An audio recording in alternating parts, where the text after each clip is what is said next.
In psychiatry and medicine in general, sleep should be considered a vital sign. Almost every psychiatric condition, whether anxiety or bipolar disorder, ADHD or dementia, is substantially affected by lack of quality of sleep. Poor sleep undermines impulse control, making us bingy, settling for quick fixes over more meaningful goals.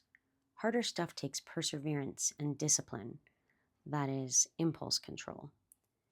More than a decade of work as a psychiatrist and sleep medicine specialist has taught me that helping people sleep better is most of the cure. Sleep has a cyclical structure that repeats about every 90 minutes during the night.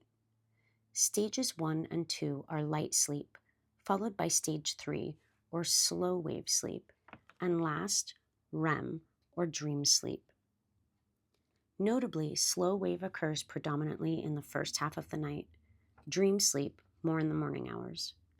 Slow wave and REM sleep each take up about 20% of the night.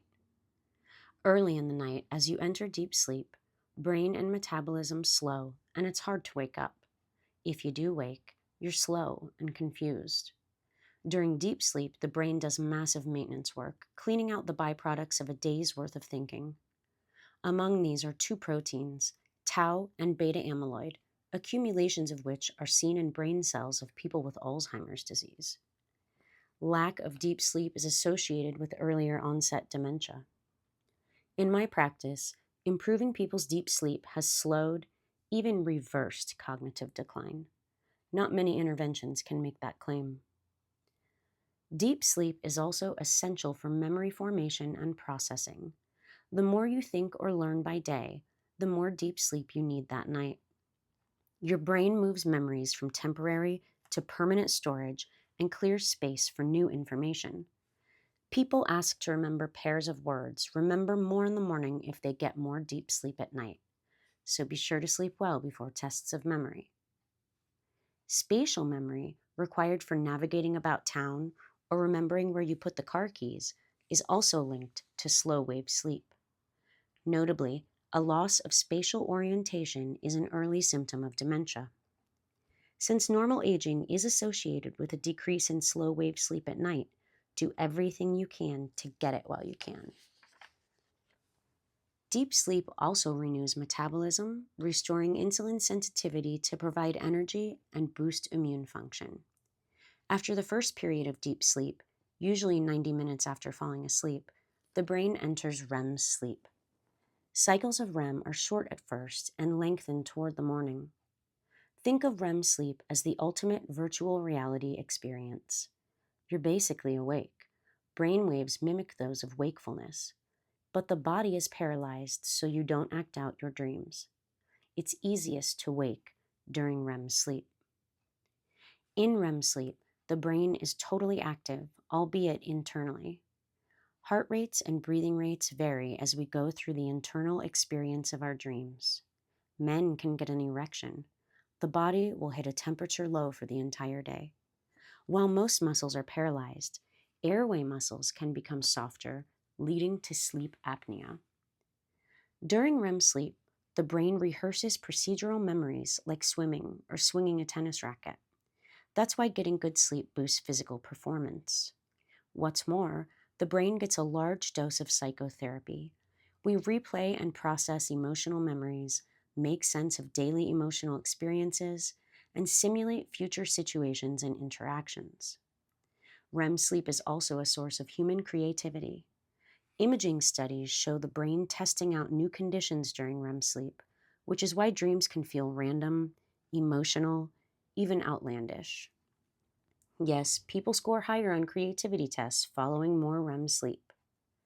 Research comparing the brains of people on psychedelic agents and during REM sleep shows similarities, explaining, perhaps, why both are associated with increased creativity. Sleep is essential for thinking and feeling well. People deprived of sleep tend to be more impulsive.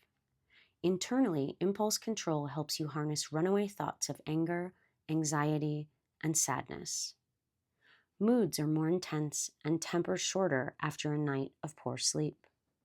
The ability to control impulses resides in the prefrontal cortex, the most advanced part of the brain, and the first to go offline when we're sleep deprived. You won't die tomorrow from a lack of sleep, but as with poor diet or lack of exercise, the effects add up over time, creating risk of obesity, diabetes, hypertension, heart attack, and stroke. Most mildly sleep deprived people fail to recognize that they've got a problem, so they continue to get insufficient sleep. Electric lights and electronic devices have made sleep a last priority. As fatigue builds during the day, willpower, rooted in impulse control, dwindles. We snack on unhealthy things, drink alcohol, and use drugs more in the evening. It's also why it's harder to put down your phone or stop binging on your favorite show as the hours advance, making you more tired tomorrow. Adults need 7 to 8 hours of sleep per night.